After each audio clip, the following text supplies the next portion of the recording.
And then the likes of Bundesliga, they now start late January, early February.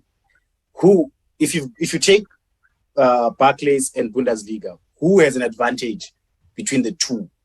Let's say going into the Champions League.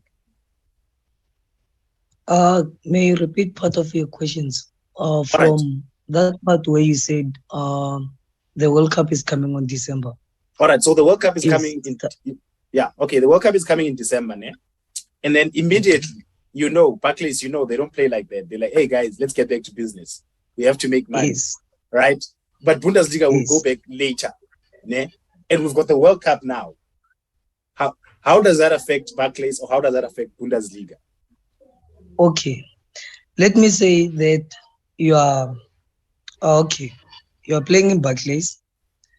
You are playing for, let's say, Leicester, for an example. Ne? And then you play the World Cup. England gets knocked out in the after round of 16, let's say, last 8. They get knocked out. And then you stay a certain period of time without playing football. You understand? As a player, it's going to affect you. You understand? It's going to affect you.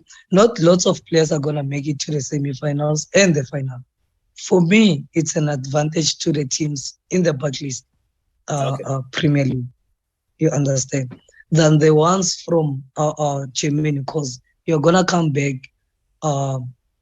after a certain period of time, which is long. You understand? So the fitness of the player also does matters the most, and the mentality. Let's say you were on form for a certain period.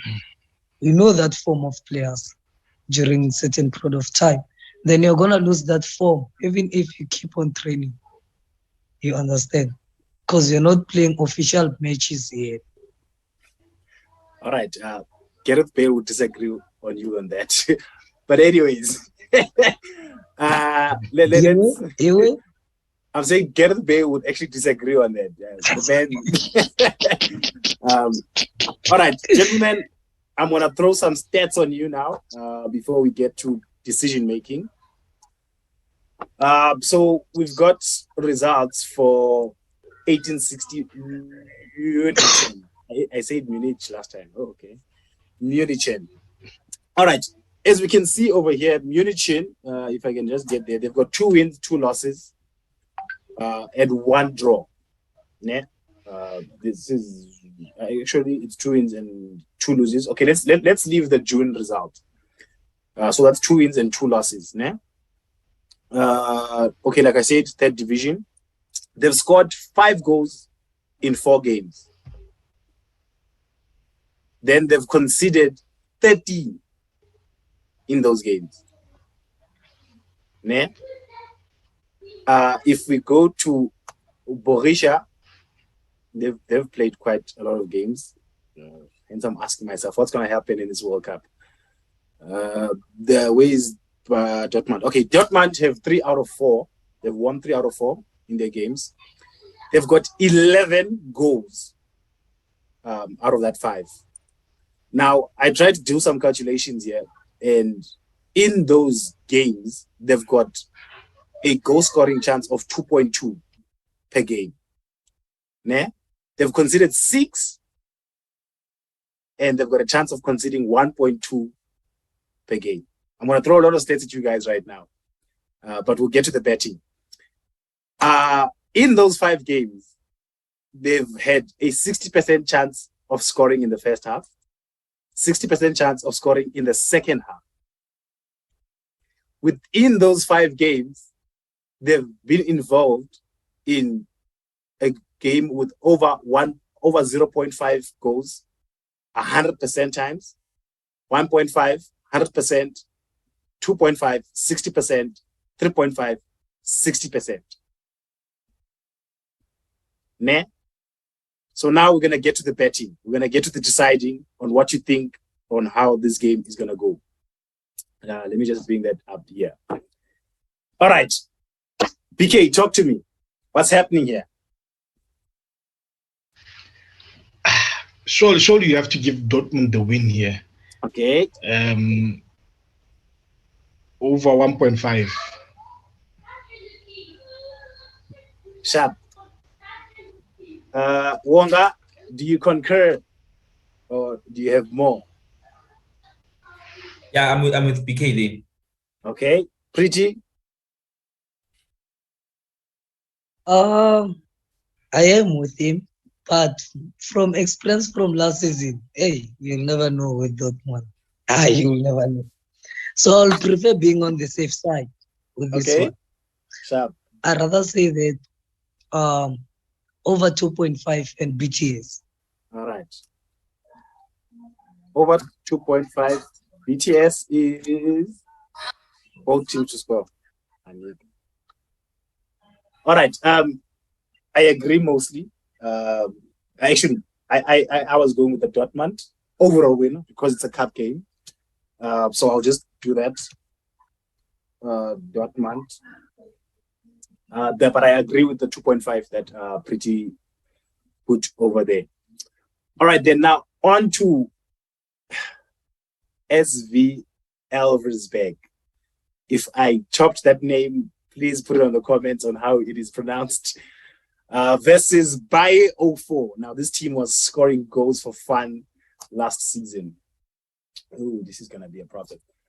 All right. So this is SV. I'm going to call them SV. In their last 3 games, so they've got 2 draws, 2 wins and a draw for them. Yeah. Also in the 3rd tier, goals scored 6. So within those 3 games, they scored 6 goals with an XG, expected goals of 2, expected to concede 0.33 goals. Then we go to Bayer 04, which are 2 wins and a draw. Yeah? So we're only looking at July over there on top. There we go. Where are we? Okay, 2 wins and a draw, and then expected goals for them. They've got 8 goals in 3. Expected goal per game is 2.6. 2 goals conceded in those 3. Expected to concede 0.66 goals. All right. Just a quick question. Okay, maybe we'll do this when we're doing the segment for the leagues. Let's go to the betting. We have already spoken a lot. All right. Pretty, talk to me. I'll say Bayern 04, straight win over 1.5. Okay. Wonga. I think also Bayern 04, but not over 0.5. Not Over 1.5. 0.5. Okay. Yeah. BK. Over 2.5.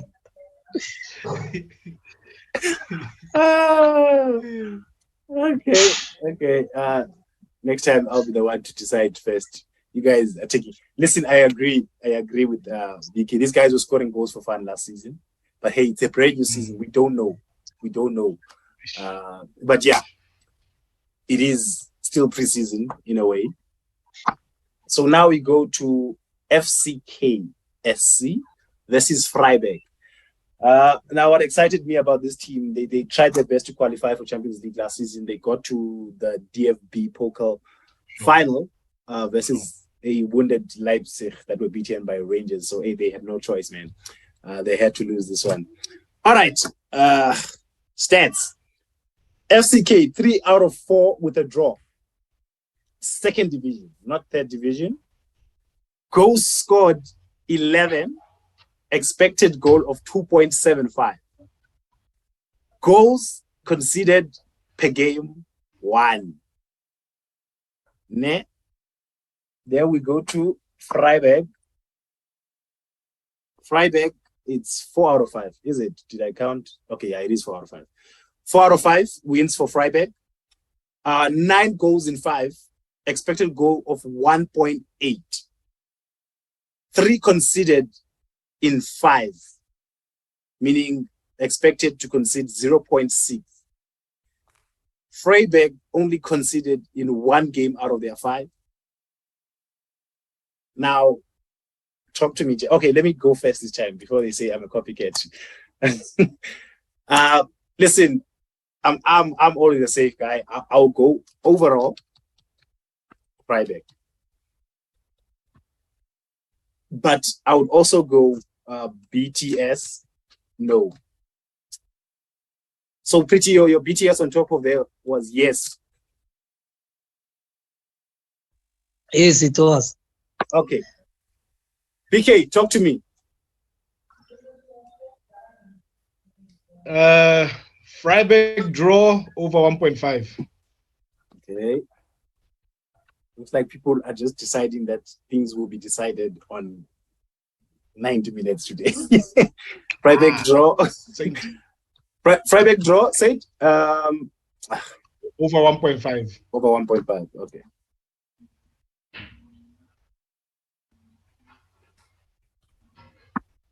Chap. Wonga, middle guy.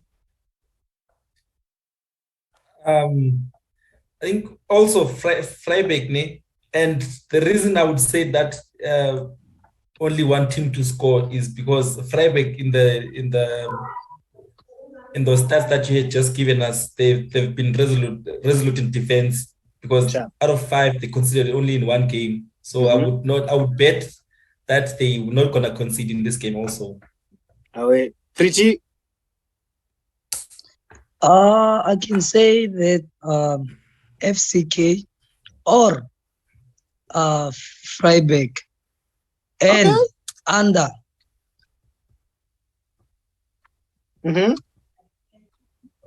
And under 3.5.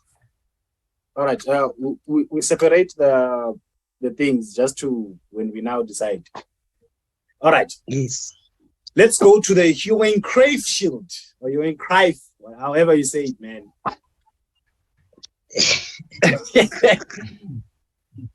BK, talk to me. We're gonna get deep into this topic. Okay. But later on, not now. How do you feel about Ajax this season? Well, Ajax always plays well every season. The likes of De Jong, De Ligt, Van de Beek, they've all left Ajax and they've managed to rebuild. This season they lost a couple of players, Lisandro, Martinez. Is it Martinez? To Man United. Yeah. United Shopping Center. So, yeah. But the one concern would be the departure of Ten Hag. How the new coach coming in, how does the new coach play? Which system?